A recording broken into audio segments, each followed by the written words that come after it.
एक औरत बहुत महंगे कपड़ों में अपने मनोचिकित्सक के पास गई और बोली, डॉक्टर साहब, मुझे लगता है कि मेरा पूरा जीवन बेकार है, उसका कोई अर्थ नहीं है।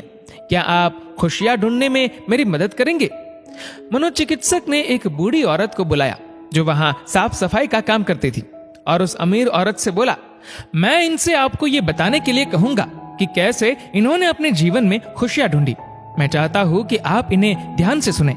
तब उस बूढ़ी औरत ने अपना झाड़ू नीचे रखा, कुर्सी पर बैठ गई और बताने लगी, मेरे पति की मलेरिया से मृत्यु हो गई और उसके 3 महीने बाद ही मेरे बेटे की भी सड़क हादसे में मौत हो गई। मेरे पास कोई नहीं था, मेरे जीवन में कुछ नहीं बचा था। मैं सो नहीं पाती थी, खा नहीं पाती थी, मैंने मुस्कुराना तक बंद कर दिया था।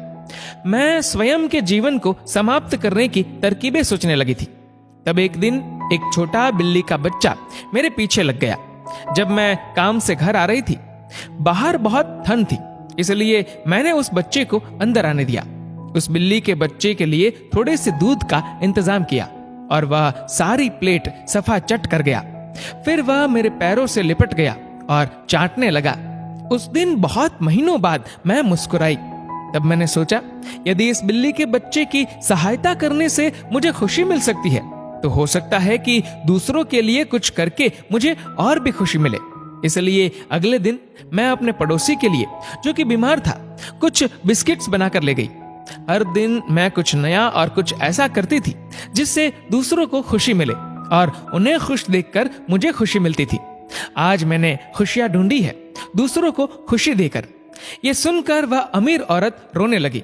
उसके पास वह सब था जो वह पैसे से खरीद सकती थी, लेकिन उसने वह चीज खो दी थी जो पैसे से नहीं खरीदी जा सकती।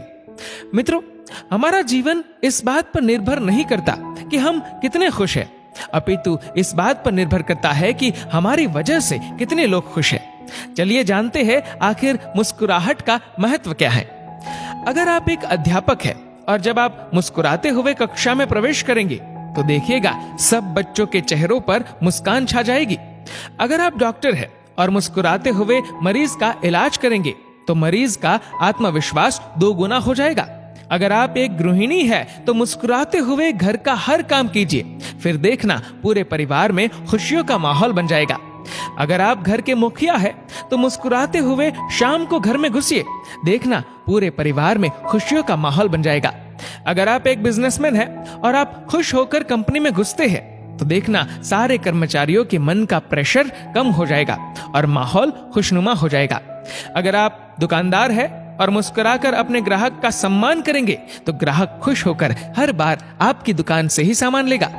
कभी सड़क पर चलते हुए किसी अनजान व्यक्ति को देखकर मुस्कुराइए, देखना उसके चेहरे पर भी मुस्कान आ जाएगी। मुस्कुराइए क्योंकि मुस्कुराहट के पैसे नहीं लगते, ये तो खुशी और संपन्नता की पहचान है। मुस्कुराइए क्योंकि आपकी मुस्कुराहट कई चेहरों पर मुस्कान लाएगी। मुस्कुराइए क्योंकि ये जीवन आपको दोबारा नहीं मिलेगा। मुस्कुराइए क्योंकि क्रोध में दिया गया आशीर्वाद भी बुरा लगता है और मुस्कुराकर कहे गए बुरे शब्द भी अच्छे लगते हैं। मुस्कुराइए क्योंकि दुनिया का हर व्यक्ति खिले फूलों और खिले चेहरों को पसंद करता है। मुस्कुराइए क्योंकि आपकी हंसी किसी की खुशी का कारण बन सकती है। और सबसे बड़ी बात, मुस्कुराइए क्योंकि ये मनुष्य होने की पहचान है, इसलिए स्वयं भी मुस्कुराए और औरों के चेहरे पर भी मुस्कुराहट लाइए।